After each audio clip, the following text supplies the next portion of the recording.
In Kolkata, it has been increasingly seen that big in every sphere is making little marginalized. Media and culture is no different. Locals are dying, big money is producing only sellable culture in the market. Do you think this trend is another menace of the particular breed of globalization thrown to the third world? It's a consequence of a particular version of globalization. I mean, the term globalization is a propaganda term. It's not a descriptive term. I mean, there's a technical meaning of globalization. It means international integration. The main proponents of integration in the world are the people who meet at the World Social Forum every year, whether it's Mumbai or Porto Alegre or whatever. I mean, these are people from all over the world, from every walk of life. They want cultural integration, economic integration, and so on. But they're called anti-globalization. Why? Because they're in favor of globalization in the interests of the public. Now, the way the term is used in the media and so on, globalization means international economic integration in the interests of investors and lenders, not the public. The public are incidental. So there's a technical meaning of globalization, and there's a literal meaning, and the two are totally different. It's kind of like terror. Actual globalization is what people were talking about at the Mumbai World Social Forum, not what they're talking about in Davos, Switzerland. That's investor rights globalization, particular form. You see it, say, in the World Trade Organization and the rules and regulations. I mean, they're not for the benefit. What happens to people is incidental. Maybe they'll be helped, maybe they'll be harmed. It's just not a concern. They're designed to protect the interests of investors. For one thing, they're highly protectionist. They protect monopoly pricing rights. So, for example, pharmaceutical corporations have enormous protection way beyond any historical patent rights. So they have monopoly pricing rights. They make huge profits. It has nothing to do with liberalization. It's the exact opposite. Much of the World Trade Organization has nothing to do with trade. So, for example, say granting what's called national treatment. General Motors invests in Mexico. They have to be treated like a Mexican company. It's nothing to do with liberalization of trade. That has to do with granting multinationals the right to rule the world. Notice that this General Motors has rights that people don't have. Like if a Mexican comes to the United States, say New York, and asks for national treatment, he'll be lucky he doesn't end up in Guantanamo. But for corporations, yes, they have to have rights way beyond the rights of persons. In fact, much of it doesn't have to do with trade at all. Take, say, General Motors. I mean, a large part of what's called its trade is interactions internal to the corporation.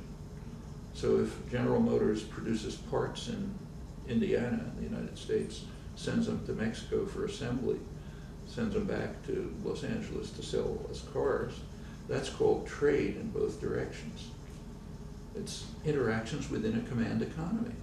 It's like, say, the old Soviet Union. If they produced cars and parts in Leningrad and sent them to Poland to be assembled, sold them in Moscow, crossed borders, but we wouldn't call it trade. However, when it's ourselves, doctrine requires that we call it trade. That's not a small percentage of trade. It's probably like half or something like that.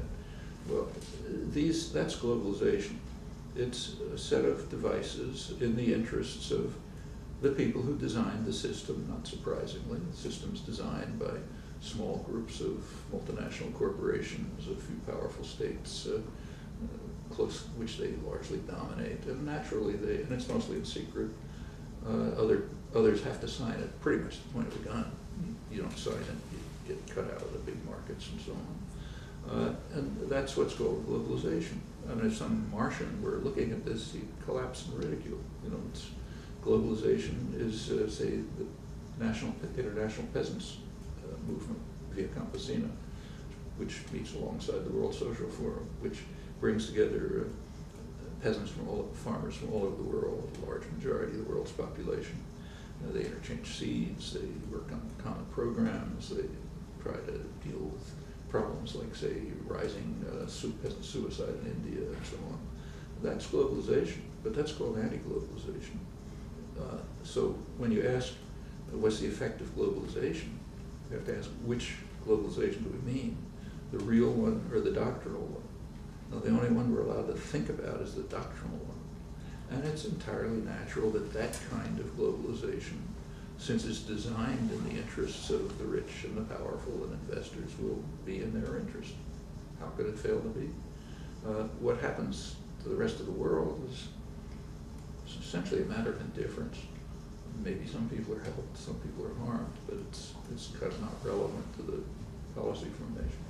We could look into just what happened to people, and it's complicated, but one thing that's very clear is that insofar as globalization enacted the neoliberal programs, it's been quite harmful.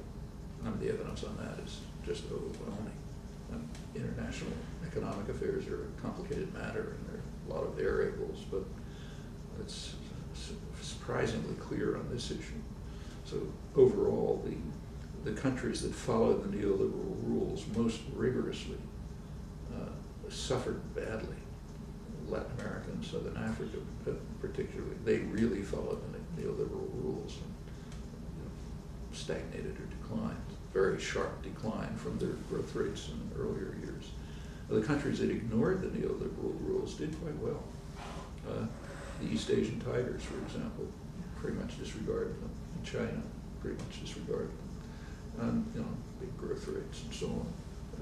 This is kind of fudged and obscured in the literature by an interesting device, muddling two entirely different things: neoliberalism and export orientation, which have nothing to do with each other. So China violated the neoliberal rules, but was export oriented, and it grew.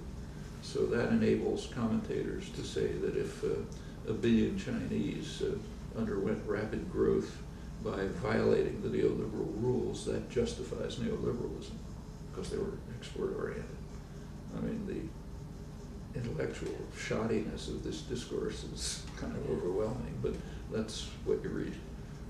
So the verdict on that, I think, is reasonably clear. In fact, you can see it right in the United States. Powerful states like the United States do not subject themselves to anything like neoliberal rules. The U.S. economy, for example, is very heavily reliant on the state sector. It's a dynamic sector of the economy. You can see it right where we are. This institution, MIT, technically private, but it survives on public funds. And the funds pour in under the cover of the Pentagon or whatever, so that people here will create the economy of the future. That's why you have this technology. That's why you have the internet and computers and so on developed here, places like this, at public expense. And later, in the case of computers and the internet, 30 years later approximately, it's handed over to private corporations. That's called the entrepreneurial initiative and a free market. Actually, it's state-based. Nevertheless, to some extent, the neoliberal principles were applied in the United States since late 1970s. And the results are quite clear, just what you expect from economic history or elsewhere in the world. For the majority of the population, it's probably been the worst period of American economic history.